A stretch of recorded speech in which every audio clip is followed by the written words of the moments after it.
If you owe money for a past due debt, the collector can file a lawsuit against you.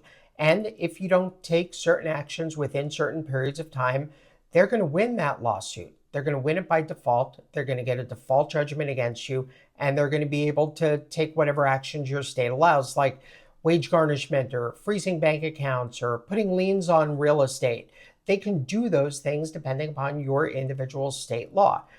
If you get served with a lawsuit, you've got to file an answer within the time specified by law, and then you get to go through what's called pretrial discovery, where you can request documents and information.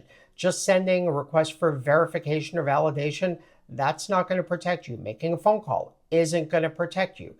In addition, if you get a lawsuit filed against you, you may want to sit down and talk to a bankruptcy lawyer, because bankruptcy may allow you to get rid of that debt, to discharge it without having to take any action in the state court at all.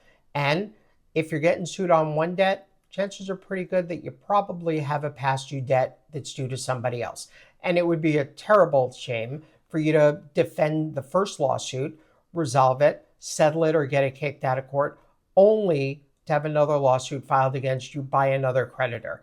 If you're in debt, your best option is to do something that's going to resolve all of the debts effectively, efficiently, and with the least amount of headache. So if you get a lawsuit filed against you, your best first move, sit down and talk to a bankruptcy attorney in your area.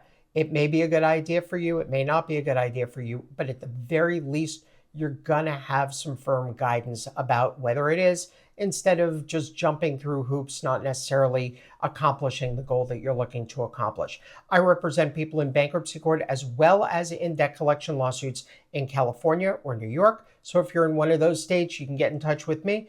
Or if you're not in one of those states, you can let me know. I probably know somebody local to you as well. If you have any questions, you can leave a comment, or of course, you know where to find me.